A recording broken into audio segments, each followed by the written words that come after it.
গতবার কি হয়েছিল আমি ওখানে খুব একটা ছিলাম না, বাট মানে যেটাই হয়েছিল এটা অনাকাঙ্ক্ষিত, আপনিই বললেন, এবং অ্যাক্সিডেন্ট ছিল অফকোর্স।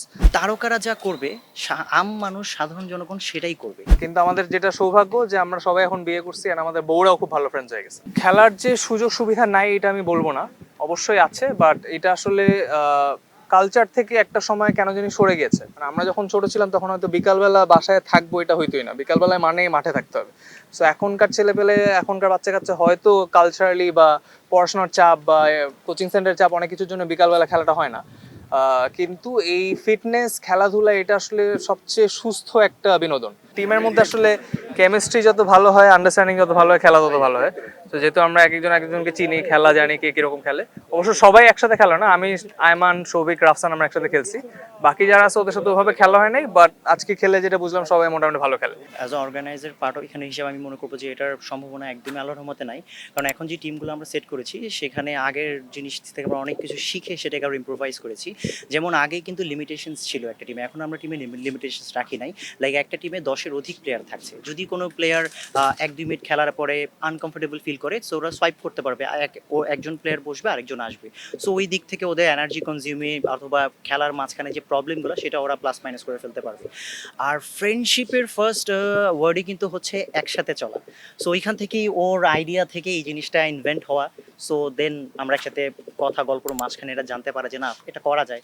দেন আমার কোম্পানি ওর কোম্পানি একসাথে করে আমরা এটাকে অ্যাডাপ্ট করা। দেন এখন তো আপনারা দেখতে পাচ্ছেন জিনিসটা বাস্তবায়ন হয়েছে। গতবার কি হয়েছিল আমি ওখানে খুব একটা ছিলাম না, বাট মানে যেটাই হয়েছিল এটা অনাকাঙ্ক্ষিত, আপনিই বললেন, এবং অ্যাক্সিডেন্ট ছিল অফকোর্স। সো ওরকম অ্যাক্সিডেন্ট তখন হয়েছে, এবার হবে কিনা আমি বলতে পারি না। আর ওটা আসলে আমরা আসলে খেলতে আসছি, সো খেলার বাইরে কি হবে না হবে ওটা আমার মাথা ব্যথা না আসলে। আমি আসলে এখন একটি এশিয়া টেকে আছি। সো আমি ওখানে ইনফ্লুয়েন্সার ম্যানেজমেন্ট নিয়ে কাজ করি। সো আমাদের টিমটা যেহেতু ইনফ্লুয়েন্সার রিলেটেড টিম, সো এখন ইনফ্লুয়েন্সার ইন্ডাস্ট্রিটা অনেক বড় হচ্ছে।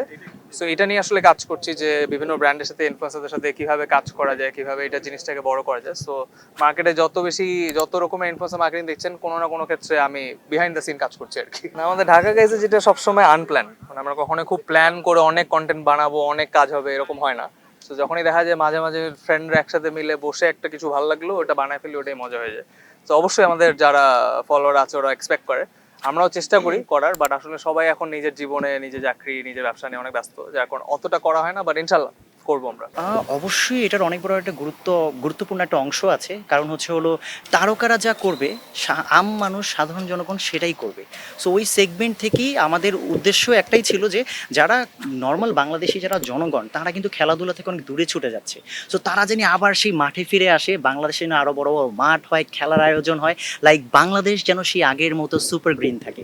ওই জন্যেই এটার সাথে থাকা। গানফ্রেন্ডস ওইটা আমার না, গানফ্রেন্ডস আমি ছিলাম, বাট ওটা সৌভিক আর তামিমের বেসিক্যালি। তো সৌভিক আর তামিমে কেন ওই যে দুইজনই, হ্যাঁ ওটাতে ছিলাম আমি, বাট ওইটা মেইনলি ওটার কন্টেন্ট ক্রিয়েশন, আইডিয়েশন সব সৌভিক আর তামিম করতো। সো আসলে ওটা হয় কি, প্রত্যেকটা কন্টেন্টের একটা সেলফ ভ্যালু থাকে। সো ওইটা যতটুকু ওরা ক্রিয়েটিভিটি দিতে পেরেছে দিয়েছে, এরপর এখন আসলে ওই লেভেলে কোয়ালিটি যদি না দিতে পারে, আমরা আসলে অত কোয়ান্টিটির উপর ফোকাস করি না। আমাদের সবসময় এটা ছিল যে আমরা যদি ভালো জিনিস করতে পারি করবো, না হলে করবো না। আমি কোনো এটাকে একদমই খারাপভাবে দেখি না, বিকজ যেখানে ভালো কাজ হয় ওখানে সমালোচনা হয়, তো সমালোচনা হবে। কিন্তু সমালোচনাকে ভয় পেয়ে যদি কাজ বন্ধ হয়ে যায় তাহলে সেটা খারাপ, ইন্ডাস্ট্রি একটা বন্ধ হয়ে যাবে। আমাদেরও আসলে ভিউয়ার হিসেবে দায়িত্ব আছে যে আমরা দেখা যায় যেটাতে ফানি বেশি বা যেটা বেশি খারাপ অনাকাঙ্ক্ষিত যেগুলো আপনারা বলেন, সো ওগুলাকেই বেশি শেয়ার করি, ওগুলাকেই বিভিন্ন নিউজ পোর্টালে শেয়ার হয়।